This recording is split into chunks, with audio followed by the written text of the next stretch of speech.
Let's Mike Career.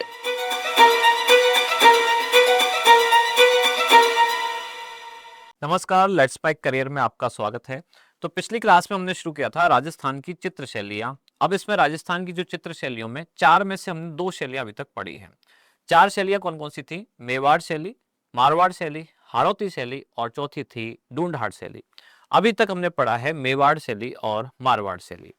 अब इस video में हम शुरुआत करते हैं राजस्थान की चित्रकला की जो तीसरी और प्रमुख शैली है, ये है हाड़ौती शैली। हाड़ौती शैली ये चौहान वंशी हाड़ा राजाओं का इसमें प्रभुत्व दिखाई देता है, जो कि बूंदी, कोटा और झालावाड़ के क्षेत्रों में ये शैली, चित्रकला की शैली काफी प्रसिद्ध रही है। अब ये कोटा की शैली, बूंदी की शैली और झालावाड़ की शैली, इन तीनों को इस सम्मिलित रूप से कहा जाता है हाड़ौती शैली। अब एक एक करके तीनों चित्र शैलियां जो है इनको हम पढ़ना शुरू करते हैं। सबसे पहली है बूंदी शैली। चित्रकला की जो बूंदी शैली है, ये मेवाड़ चित्रकला से काफी ज्यादा प्रभावित है। जैसा पिछली वीडियो में हमने देखा भी था कि मेवाड़ चित्र शैली को कहा जाता है कि राजस्थान में चित्रकला का जन्म यहीं से हुआ। कहां से? मेवाड़ चित्र शैली से। अब ये जो बूंदी शैली है, मेवाड़ चित्र शैली से काफी प्रभावित है। अब अलग अलग समय पर बूंदी शैली में जो ग्रंथ चित्रित किए गए या लघु चित्रों के माध्यम से बहुत ज्यादा इनका चित्रण हुआ, जो कि आज भी संसार भर के संग्रहालयों में बूंदी शैली के चित्र मिलते हैं। इतने ज्यादा चित्र बूंदी शैली में बने हैं। किस किस किस समय में कब कब कौन कौन से चित्र बने, कौन सा दौर है जो इसका स्वर्णिम काल कहलाता है, अब इनके बारे में चर्चा करते हैं। जैसे कि राव शत्रुसाल या इन्हीं को कहा जाता है छत्रसाल। ये हाड़ा के काल में छत्रसाल हाड़ा या शत्रुसाल हाड़ा, इनके काल में शैली का बहुत ज्यादा विकास हुआ। हर एक चित्र शैली किसी न किसी एक राजा के काल में सबसे ज्यादा विकसित हुई, यानी कि अपने चरम पर पहुंची। जैसे कि किशनगढ़ में हमने देखा नागरीदास, वही जो अलग नाम से नागरीदास के नाम से जो सावंत सिंह अपने चित्र लिखते थे, बनाते थे। तो इस तरह से कौन सी शैली कौन से राजा के काल में अपने स्वर्णिम काल तक पहुंची है, ये सवाल पूछा जाता है। अब यहाँ हाड़ौती में भी बूंदी शैली की जो बात कर रही है, तो राजा छत्रसाल या शत्रुसाल के काल में इस शैली का सबसे ज्यादा विकास हुआ। ये राव छत्रसाल ने बनवाया है एक प्रसिद्ध चित्र जिसको कहा गया रंग महल। तो सवाल पूछा जाता है रंग महल का चित्र किसके शासन काल में बना? तो राजा छत्रसाल के समय में ये चित्र बनाया गया था। ये सुंदर भित्ति चित्र है, यानी कि दीवारों पे बनाया गया है। भाव सिंह और उनके पुत्र अनिरुद्ध सिंह, इन्होंने मुगल शासकों के निर्देशों से दक्षिण भारत के युद्धों में भाग लिया, ये दोनों ने, जिससे बूंदी की शैली में अब दक्षिण शैली का भी प्रभाव यहाँ दिखाई देने लगा। क्योंकि जब ये लोग दक्षिण भारत की तरफ गए तो वहां जो देख के आए वो इन्होंने अपने चित्रकारों को बताया और वैसे ही चित्र फिर बूंदी की शैली में भी दिखाई देने लगे। चित्रशाला का निर्माण करवाया राव उम्मेद सिंह ने, और राव उम्मेद सिंह का एक चित्र है जंगली सुअर का शिकार करते हुए। यह चित्र बनाया गया था कब? सन 1750 में। अब उम्मेद सिंह के काल में ही बूंदी शैली में एक नया मोड़ आया, जिसमें भावनाओं की सरलता, प्रकृति की विविधता, पशु पक्षियों के चित्र, सतरंगे बादलों के चित्र और जलाशयों के चित्रों का भी यहाँ प्रभाव दिखाई देना शुरू हुआ। बूंदी शैली की जो विशेषता है उन पर नजर डालते हैं।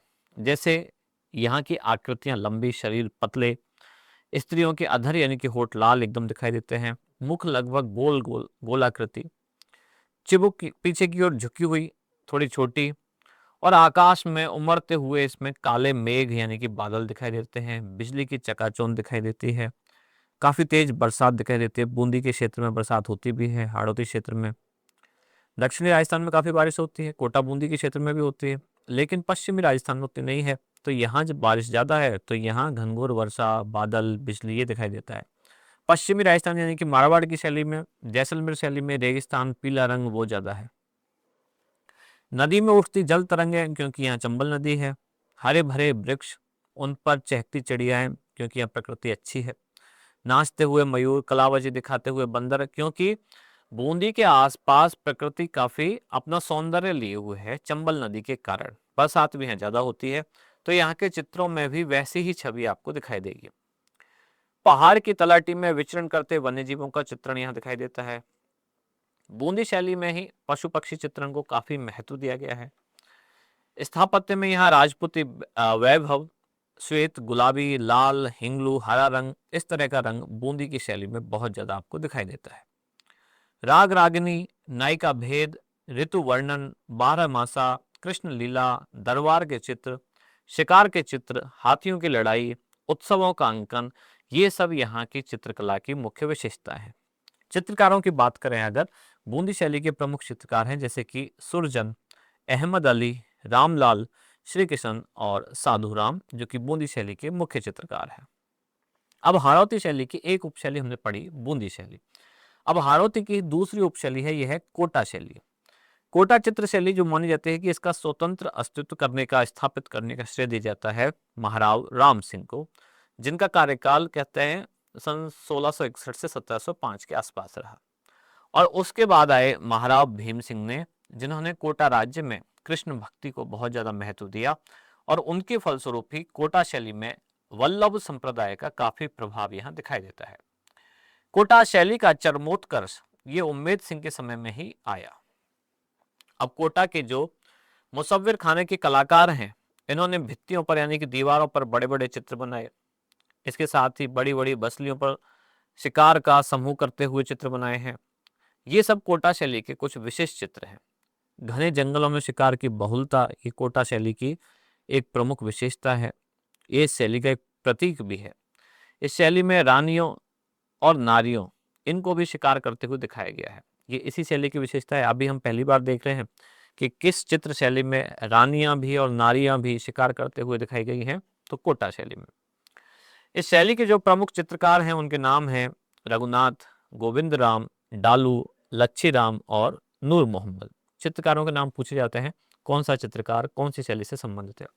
एक तरफ मैच द कॉलम में चित्रकार के नाम, दूसरी तरफ संबंधित शैली। तो कॉलम ए को कॉलम बी से मिलाने वाले क्वेश्चन आते हैं, तो आपको पहचानना है रघुनाथ, गोविंद राम, डालू, लच्छी राम, नूर मोहम्मद कोटा शैली के चित्रकार है।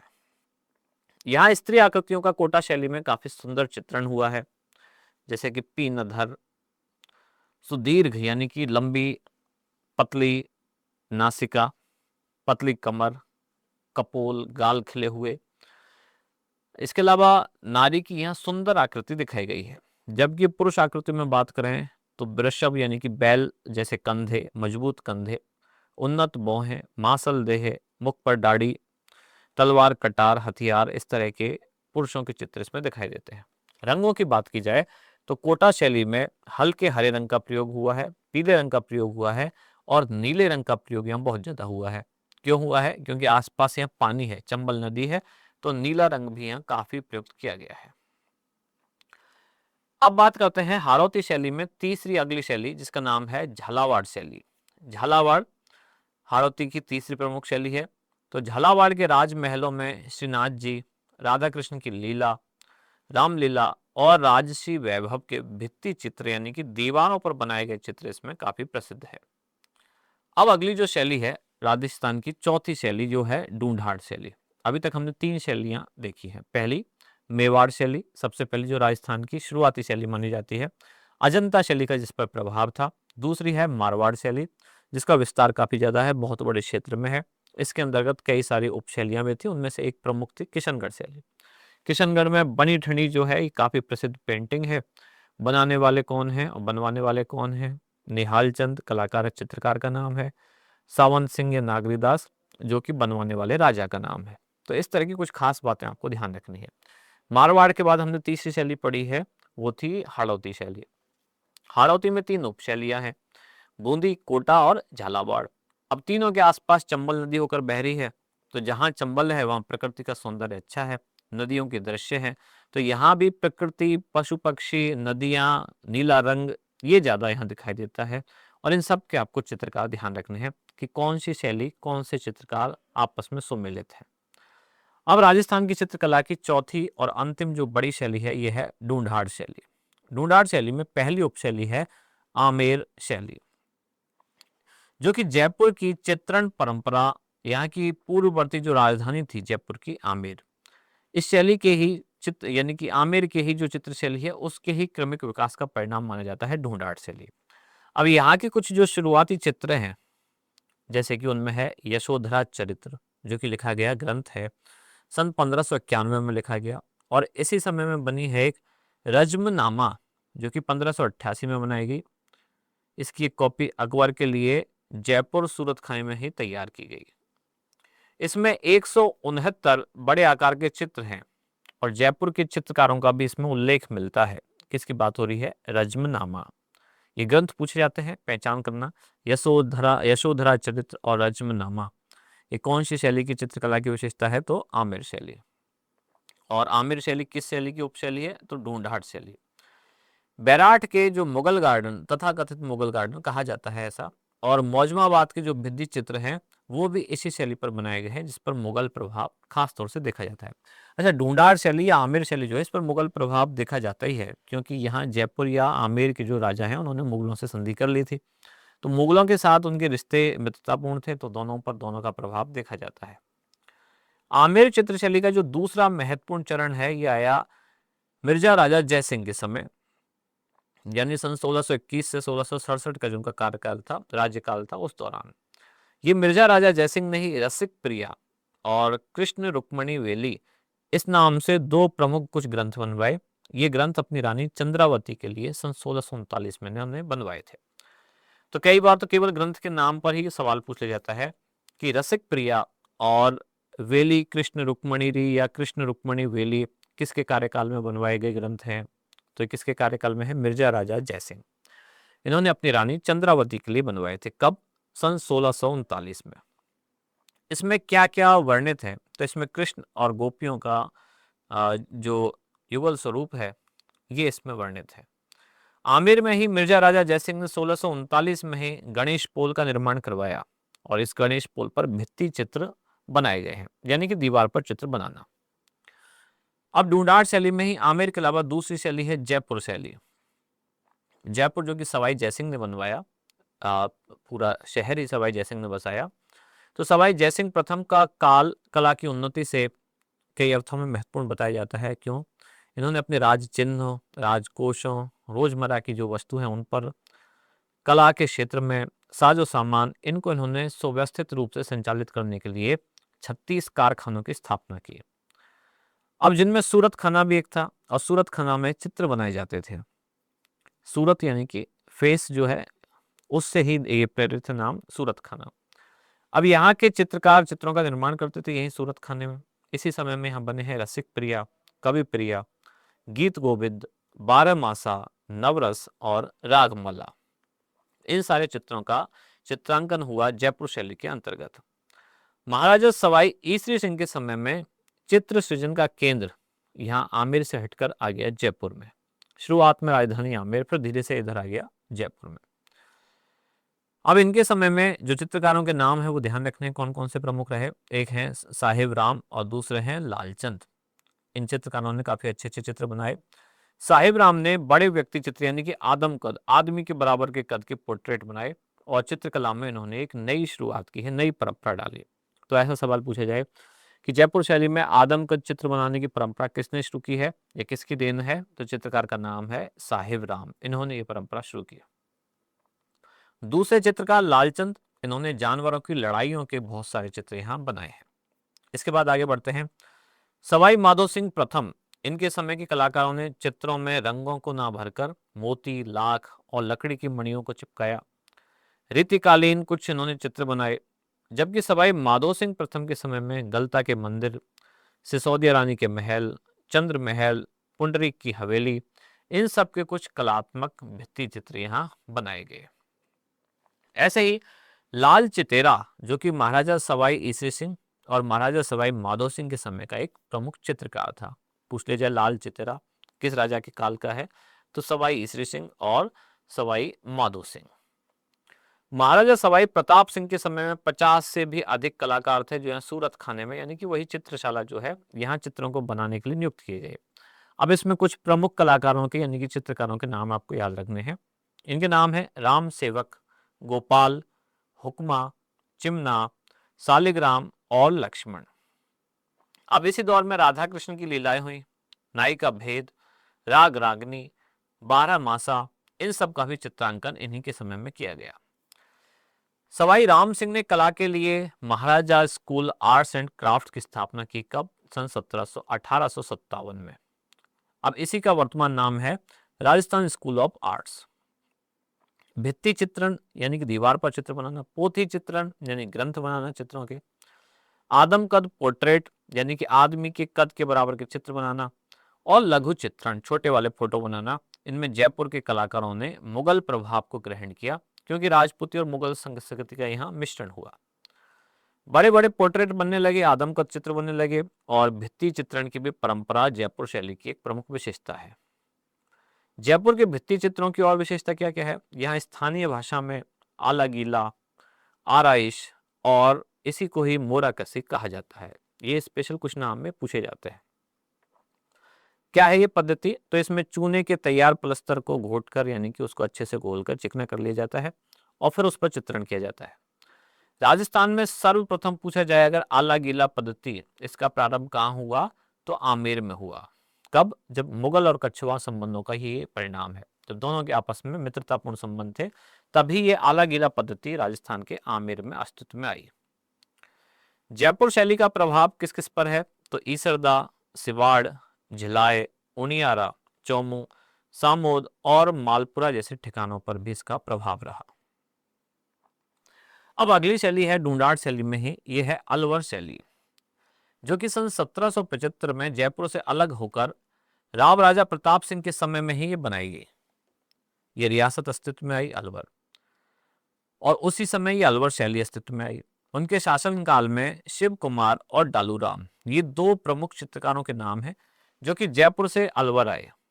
राजगढ़ के किले के शीश महल में अंकित भित्ति चित्र ये उन्हीं के समय में बनाए गए थे। ये भित्ति चित्र जो हैं ये अलवर शैली के कुछ प्रारंभिक सबसे अच्छे यानी कि सर्वोत्कृष्ट चित्र माने जाते हैं। राजगढ़, अलवर में ही जो राजगढ़ जगह है, राजगढ़ के महलों में शीश महल का चित्रण कराया बख्तावर सिंह ने, और यहाँ की चित्रकला की शुरुआत मानी गई। बलदेव, डालूराम, सालगा और सालिग्राम ये इस दौर के उनके राज्य के कुछ प्रमुख चित्रे यानी कि चित्रकार थे। बख्तावर सिंह के समय में कुछ सैकड़ों चित्र बने। उनमें नाथ संप्रदाय की बात हो रही है, जोगी और फकीरों से जंगल में धर्म चर्चा करते हुए महाराज का चित्रण है, यानी कि महाराज यहाँ धर्म में रुचि रख रहे हैं। अब उनके चित्र दिखाए गए हैं, नाथ संप्रदाय के साधुओं से चर्चा करते हुए, जोगियों से चर्चा करते हुए और जंगल में फकीरों से चर्चा करते हुए। विनय सिंह का अलवर की चित्रकला में एक काफी उत्कर्ष स्थान है। विनय सिंह का नाम याद रखना है, जो कि मुगल चित्रकला में अकबर का वैसा ही स्थान है यहाँ अलवर में विनय सिंह का, जैसा कि मुगल चित्रकला में अकबर का। विनय सिंह बलदेव से चित्रकारी सीखते भी थे। उन्हीं के दरबार का चित्रकार था बलदेव, जिससे विनय सिंह सीखते थे। गुलिस्ता का सुलेखन एवं चित्रांकन ये उनके शासनकाल की कुछ एक अनोखी घटना है। इस ग्रंथ को तैयार करने पर उस समय 1 लाख रुपए खर्च हुए थे, जो कि बहुत बड़ी धनराशि है उस समय के हिसाब से। इसके चित्र बलदेव और गुलाम अली ने बनाए हैं।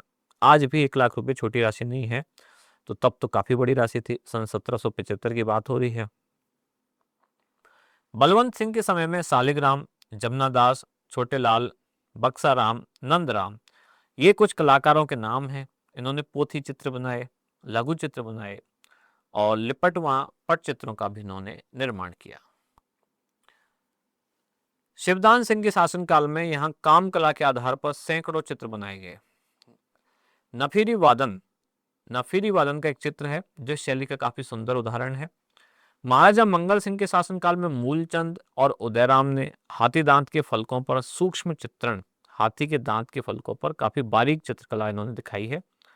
महाराजा जयसिंह के शासनकाल में रामगोपाल, रामप्रसाद, जगमोहन, राम सहाय ऐसे कुछ कलाकार हुए जिन्होंने अलवर शैली को अपने अंतिम समय तक जीवित रखा। अब अलवर चित्र शैली में ईरानी प्रभाव भी देखा जाता है, मुगल प्रभाव भी दिखाई देता है और राजस्थानी मुख्य रूप से जयपुर शैली का भी प्रभाव इस पर देखा गया है। अब इस चित्र शैली में पुरुषों की विशेषता क्या है कि पुरुष के मुख्य आकृति आम की शक्ल में बनाई गई है। स्त्रियों के कच्छ को ठिकने बनाए गए हैं, उठी हुई वेणियां, अत्यधिक परिश्रम से बनाए गए कुछ अंग प्रत्यंग हैं, जो कि अलवर शैली की प्रमुख विशेषता है। अब इसमें ही एक जुड़ी हुई है अलवर शैली से ही, यानी कि बात हो रही है ढूंढाड़ शैली से ही। ढूंढाड़ शैली की अगली जो उपशैली है वो है उनियारा शैली। उनियारा शैली जो कि नरूका ठिकाने के वंश ने इस शैली के विकास का मार्ग प्रशस्त किया। राव राजा सरदार सिंह ने धीमा, मीरवक्स ये कुछ चित्रकारों के नाम हैं। काशी, राम लखन और भीम, इन कलाकारों को यहाँ आश्रय प्रदान किया। उनियारा शैली की हम बात कर रहे हैं। राम सीता के चित्र, लक्ष्मण व हनुमान के चित्र, ये मीर बख्श द्वारा चित्रित कुछ उनियारा शैली के उत्कृष्ट चित्र हैं।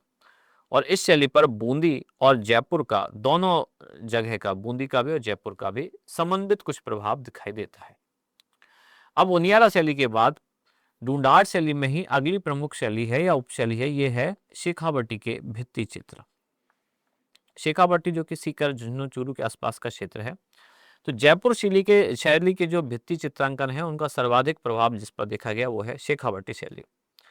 19वीं सदी के मध्य से लेकर और 20वीं सदी के प्रारंभ तक शेखावटी पर ये जो बड़े बड़े यहाँ के लोग थे, यानी कि अमीर लोग हैं, उनकी विशेष हवेलियां हैं, बड़े बड़े जो ठिकाने हैं, उन पर यहाँ चित्रों का प्रभाव है। जैसे कि नवलगढ़, रामगढ़, फतेहपुर, लक्ष्मणगढ़, मुकुंदगढ़, मंडावा, बिसाऊ, इन स्थानों पर काफी अच्छा भित्ति चित्रण हुआ है।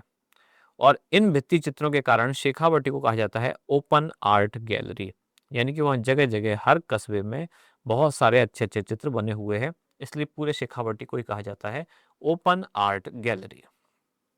यहाँ बड़े बड़े हाथी और घोड़े, चौबदार, चंवर धारणियों का अंकन है। गवाक्षों के दोनों की ओर दीवारों पर इनका अंकन है। हवेलियों में बात हो रही है, छज्जी के नीचे चित्रों ने अपनी सूझबूझ के अनुसार जैसे कि मल्ल युद्ध दिखाया है, कुश्ती, दधी मंथन, गौ दोहन, गाय का दूध निकालते हुए, यानी कि अलग अलग विषय वस्तु पर चित्र बनाए हैं। देवी देवताओं के चित्र, राक्षसों के चित्र, काम कला, राग रागनी के चित्र, साधु संतों के और लोक कलाओं का भी चित्रों के माध्यम से अंकन किया गया। इसी कारण शेखावटी के चित्रों को कहा जाता है ओपन आर्ट गैलरी। अब शेखावटी के भित्ति चित्रों में किन किन रंगों का प्रयोग हुआ है, जैसे कि कत्थई, नीला रंग, गुलाबी रंग, इस तरह के रंगों की यहाँ प्रधानता है। पर अब लगातार मतलब कम ध्यान के कारण, सरकार की तरफ से कम ध्यान के कारण कहा गया है कि यहाँ इसका शरण भी हो रहा है। पर हमारे एग्जाम के लिहाज से पूछा जाता है कि ओपन आर्ट गैलरी कौन से क्षेत्र की चित्रकलाओं को कहा जाता है, तो यह है शेखावटी। फ्रांस के नदीन ला फ्रेंच ने फतेहपुर की हवेलियों के भित्ति चित्रों के संरक्षण के संदर्भ में काफी सराहनीय महत्वपूर्ण काम किया है। तो यहाँ समाप्त हुई राजस्थान की चित्रकला। हमने राजस्थान की चित्रकला पिछली क्लास में, पिछली वीडियो में शुरू की थी, जिसमें हमने देखा था राजस्थान की चित्रकला में दो शैलियां, एक था मेवाड़ और दूसरा था मारवाड़। आज की इस क्लास में देखा हमने राजस्थान की बाकी की दो शैलियां, जिसमें थी एक तो हाड़ौती और दूसरा है ढूंढाड़। अब राजस्थान की कुछ लोक कलाएं और हैं, उनसे संबंधित भी सवाल पूछ ले जाते हैं। लोक कला में सबसे पहले जैसे कि है सांझी की कला। क्या है सांझी कला, किसको कहते हैं? तो सांझी यानी कि दशहरे से पूर्व श्राद्ध पक्ष में मनाई जाती है, जिसमें होता क्या है, कुंवारी कन्याएं सफेद पुती हुई दीवारों पर, सांझी कला क्या है पूछ लिया जाता है, तो जिसमें कि सफेद पुती हुई दीवारों पर 15 दिन लगातार गौर से कुछ आकृतियां उकेरती हैं, उसका पूजन करती है, इसी को ही सांझी कला कहा जाता है। अब कन्याएं गोबर से जो रेखाएं उकेरती हैं, उनमें कुछ कांच के टुकड़े, मोती, चूड़ी, कौड़ी, पत्थर, इस तरह की आदि फूल पत्तियां कुछ बना के इन सबको उस पर चिपका के और अच्छी एक चित्राकृतियां बनाती हैं। तो सांझी कला पूछ लिया जाता है क्या है, तो ये है सांझी कला। सांझी को माता पार्वती का रूप मानकर पूजा की जाती है, और जो कन्या है वो अच्छे वर की प्राप्ति के लिए, अच्छे वर की कामना के लिए सांझी की पूजा करती है। तो सांझी किसका प्रतीक है, तो ये माता पार्वती का। कल भी हमने जब त्योहारों में पढ़ा था तो पूछा, एक बात हमने पढ़ी थी गण गौर, जिसमें गण का मतलब शिव का प्रतीक है और गौर यानी कि गौरी यानी कि पार्वती का प्रतीक है। पहले दिन से 10वें दिन तक एक या दो ही प्रतीक प्रतिदिन बनाए जाते हैं। अंतिम 5 दिन में बहुत सारे आकारों की सांझी रचना की जाती है, जिसको कहते हैं संध्या कोट।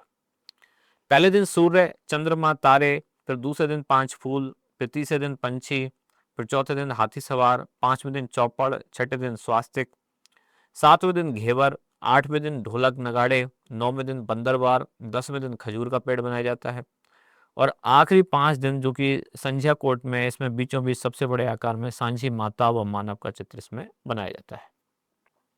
सांझी के बाद दूसरी लोक कला है काफी प्रसिद्ध राजस्थान की, एक है मांडना।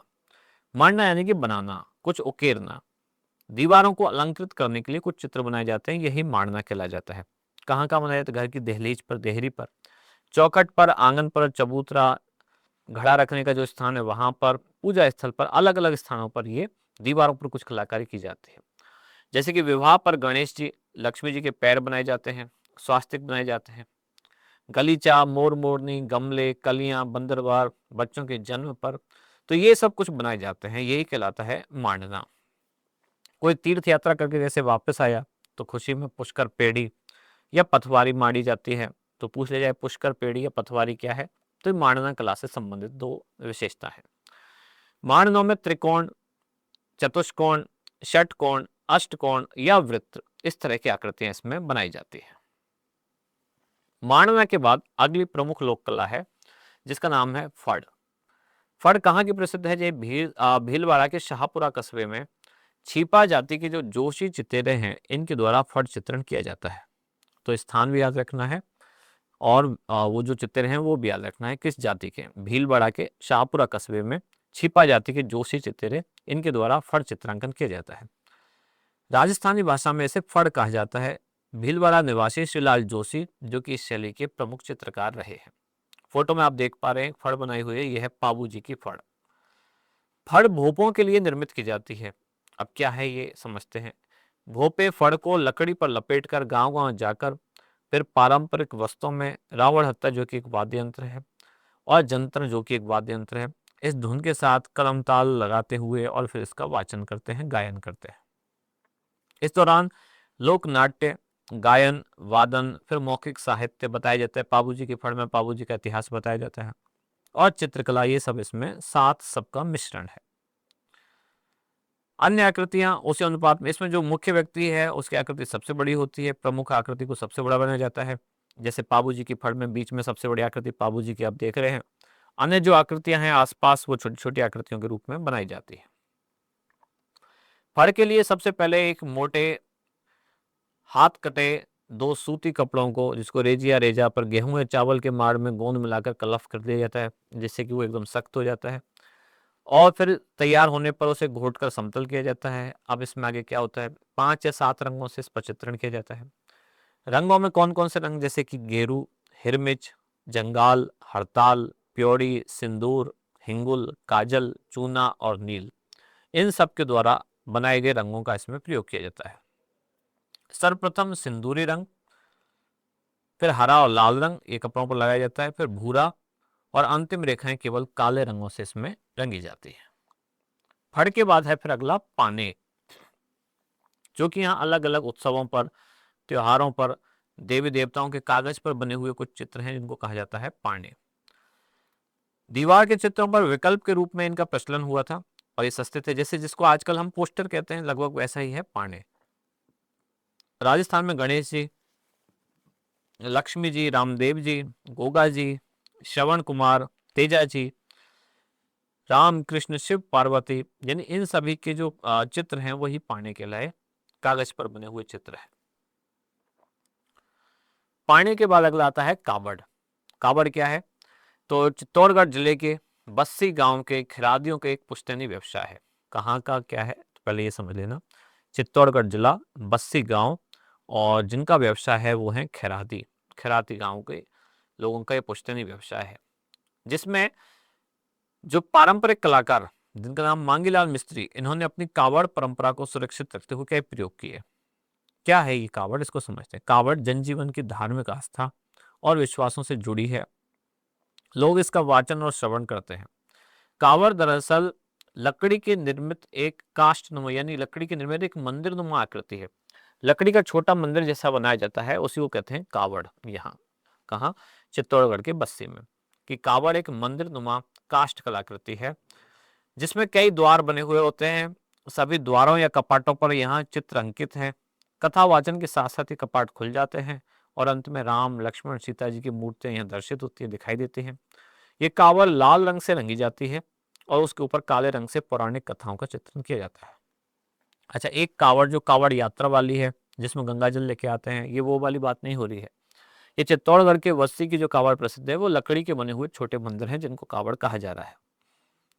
इसमें महाभारत, रामायण, कृष्ण लीला या अन्य जो चरित्र हैं, ये सब जो देवी देवताओं के, उनकी ही कथाओं को इसमें वर्णित किया गया है। कावड़ के साथ अगला है गोडलिया। गोडलिया क्या है? ये पशुओं के शरीर पर तरह तरह की आकृतियां बना दी जाती हैं, कलात्मक कुछ आकृतियां, ये कहलाते हैं गोडलिया। ये एक तरह का पशुओं का पहचान भी है, अलग अलग पशु पर कुछ अलग अलग निशान बना दिए जाते हैं जो कि कहलाता है गोडलिया। ये दाग लगाए जाते हैं, यानी कि कुछ आकृति गर्म करके, जैसे कि लोहे के सरिये या कोई डिजाइन ऐसे गर्म करके उसकी स्किन पर लगा दिया जाता है। अगला है मेहंदी। प्राचीन काल से काफी प्रसिद्ध है राजस्थान में मेहंदी। स्त्रियों द्वारा अलग अलग उत्सवों पर अब मेहंदी के लिए सोजत काफी प्रसिद्ध है। विवाह, सगाई, बच्चे के जन्म, ये बहुत सारे त्योहार जैसे कि तीज वगैरह, इन सब पर मेहंदी लगाई जाती है। दीपावली पर पान, हथौड़ी की भांत, ऐसे ही शंख, पगलिया जो कि लक्ष्मी जी के पैर हैं, 16 दीपक, सुदर्शन, सुदर्शन चक्र और मकर संक्रांति पर घेवर, बीजनी, करवा चौथ पर छबड़ी, ये अलग अलग प्रकार की जो मेहंदी है उसके प्रकार है। स्वास्थ्य, रक्षाबंधन पर लहरिया, चीक व शादी पर तोरण, कैरी, सिंघड़ा, स्वास्थ्य, कलश फूल, ये सब आदि कुछ इसके प्रमुख प्रकार हैं। मेहंदी में अलग अलग अलंकरण के प्रकार। इसके बाद आता है गोदना। शरीर को सुसज्जित करने की प्रक्रिया, टैटू बनवाना जैसा है, जो कहलाता है गोदना। किसी तीखे औजार से शरीर की ऊपरी चमड़ी को खोदकर उसमें काला रंग भरना, यानी कि टैटू बनाना जो है आजकल, उसी को हम कहते हैं गोदना। आदिवासी लोगों में गुदवाने की प्रक्रिया काफी ज्यादा थी, जिसमें स्त्रियां ललाट पर अपने चांद बनवाती हैं, तिलक बनवाती है। ऐसे ही आंखों को तीर के समान पैनी दर्शाने के लिए नीचे की पलक के साथ ये सारियां लगवाती हैं। कुछ धार्मिक प्रतीक जैसे कि राम, लक्ष्मण, सीता, हनुमान, स्वास्तिक, कलश, ओम, त्रिशूल, पशु पक्षी, इन सब का भी जो चित्रांकन है गोदने में किया जाता है। आगे है इसमें कोठियां। कोठियां क्या है? ग्रामीण क्षेत्रों में भंडारण के लिए कोठियां बनाई जाती हैं, चिकनी मिट्टी से बनी हुई है, जिनमें कि कुछ जाली, झरोखे, कंगूरे, देवी देवताएं, बेल बूटे, ये सब इसमें बना दिए जाते हैं। अगला है व्हील, जो कि पश्चिमी राजस्थान के ग्रामीण अंचलों में व्हील रखने की परंपरा है, पुराने घरों में दिखाई देती है। व्हील क्या होता है? ये बांस की पतली पतली खपच्चियों को धागे से बांधकर और साथ में उसमें घोड़े की जो लीद है ये मिलाकर चिकनी मिट्टी से बनाई जाती है।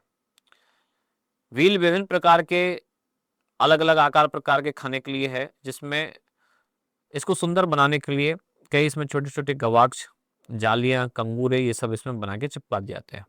इसमें जैसलमेर क्षेत्र काफी प्रसिद्ध है, एक से बढ़कर एक वहां व्हील दिखाई देती है। और लास्ट में है कठपुतली। कठपुतली यानी कि काठ की पुतली, यानी कि लकड़ी की पुतली, जो आपने सुना देखा ही होगा, जो कि धागे से कलाकार इसको कंट्रोल करता है। राजस्थान की काफी प्रसिद्ध कला है कठपुतली।